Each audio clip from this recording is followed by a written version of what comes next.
కేజ్రీవాల్ యాక్టివిస్టుగా ప్రారంభమైన ఈయన జీవితం పొలిటీషియన్గా టర్న్ తీసుకుంది. ఏకంగా ఢిల్లీకి సీఎం అయ్యారు. కానీ ఇప్పుడు 100 కోట్ల అవినీతి కేసులో నిందితుడిగా మారి తీహార్ జైల్లో ఊచలు లెక్కబెడుతున్నారు. అసలు అవినీతి వ్యతిరేకంగా పోరాడిన కేజ్రీవాల్ అవినీతి కేసులోనే ఎలా చిక్కుకొని జైలు పాలయ్యారో ఈ స్టోరీలో చూద్దాం. కేజ్రీవాల్ 1968 ఆగస్టు 16న హర్యానాలోని భివానీలో జన్మించారు. ఆయన తండ్రి ఎలక్ట్రికల్ ఇంజనీర్గా పనిచేశారు. ఈయనది ఒక మధ్యతరగతి కుటుంబం. కేజ్రీవాల్ బాల్యం, చదువు అంతా హర్యానాలోనే సాగింది. ప్రతిష్టాత్మక ఐఐటి ఖరగ్పూర్ నుంచి మెకానికల్ ఇంజనీర్గా పట్టా పొందారు.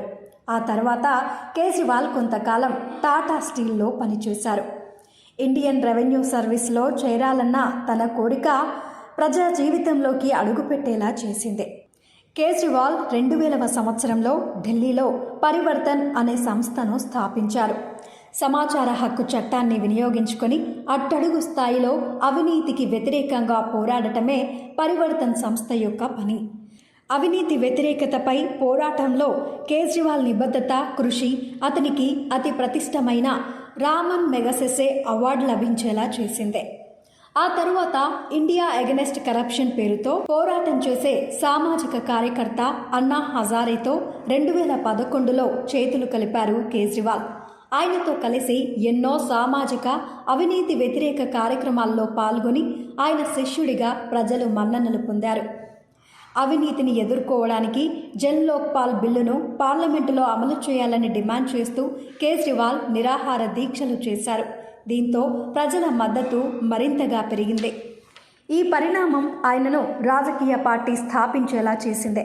2012లో ఆమ్ ఆద్మీ పేరుతో పార్టీని స్థాపించారు కేజ్రీవాల్. ఇది సామాన్యుల పార్టీగా అభివర్ణించారాయన. అప్పట్లో మోదీ హవా నడిచేది. మోదీ చరిష్మాతో ఏ రాష్ట్రంలో బీజేపీ అధికారంలోకి వచ్చినా ఢిల్లీలో మాత్రం ఏ ప్రభావం చూపించలేకపోయింది. చీపురు కట్టతో జనంలోకి వెళ్లిన ఆమ్ ఆద్మీ పార్టీ అధినేత కేజ్రీవాల్ చరిష్మా ముందు మోదీ చరిష్మా నిలవలేకపోయింది. 2013లో ఏకంగా ఢిల్లీలోనే పాగా వేసి అధికారాన్ని చేజిక్కించుకుని ఢిల్లీ సీఎం అయ్యారు అరవింద్ కేజ్రీవాల్. కానీ శాసనసభ అడ్డంకుల కారణంగా 49 రోజులకే ఆయన రాజీనామా చేయాల్సి వచ్చింది. ఆ తర్వాత 2015లో మళ్ళీ ముఖ్యమంత్రి పీఠమెక్కారు కేజ్రీవాల్. ఆ తరువాత ఆ ప్రభంజనం ఇతర రాష్ట్రాలకు పాకింది. 2022లో పంజాబ్లో జరిగిన శాసనసభ ఎన్నికల్లో విజయం సాధించి సంచలనం సృష్టించారు. కానీ ఆ ఆనందం ఎన్నో రోజులు నిలవలేదు. 2022లో కేజ్రీవాల్ తీసుకున్న ఒక నిర్ణయం ఆయనను ఈరోజు జైల్లో కూర్చునేలా చేసిందే. అదే 2022 లిక్కర్ పాలసీ. ఈ లిక్కర్ పాలసీ పేరుతో అరవింద్ కేజ్రీవాల్ అవినీతికి పాల్పడ్డారని, మనీ లాండరింగ్ చేశారని, సౌత్ గ్రూప్ పేరుతో తెలంగాణ ఎమ్మెల్సీ కవితతో చేతులు కలిపి 100 కోట్ల ముడుపులు తీసుకున్నారని పెద్ద ఎత్తున ఆరోపణలు రావడంతో సంచలనం రేపింది. ఈ కేసులో సంవత్సరం క్రితమే ఢిల్లీ డిప్యూటీ సీఎం మనీష్ సిసోడియాను అరెస్టు చేశారు ఈడీ అధికారులు. ఆ తర్వాత కేజ్రీవాల్కి సమన్లు జారీ చేశారు. కానీ కేజ్రీవాల్ మాత్రం ఈడీ అధికారుల ఎదుట హాజరు కాలేదు. రాజకీయ కక్షతోనే బీజేపీ తనని ఇరికించే ప్రయత్నం చేస్తోంది అంటూ ఆరోపించారు. మొత్తం 9 సార్లు కేజ్రీవాల్కు ఈడీ అధికారులు సమన్లు జారీ చేశారు. 2024 మార్చి 21న ఆయనను అరెస్టు చేసి విచారించారు. ప్రస్తుతం తీహార్ జైల్లో జ్యుడిషియల్ కస్టడీలో ఉన్నారు ఢిల్లీ సీఎం అరవింద్ కేజ్రీవాల్.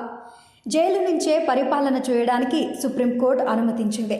ఏది ఏమైనా అవినీతికి వ్యతిరేకంగా పోరాటం చేసిన వ్యక్తే అవినీతి కుంభకోణం కేసులో అరెస్ట్ అవ్వడం శోచనీయం.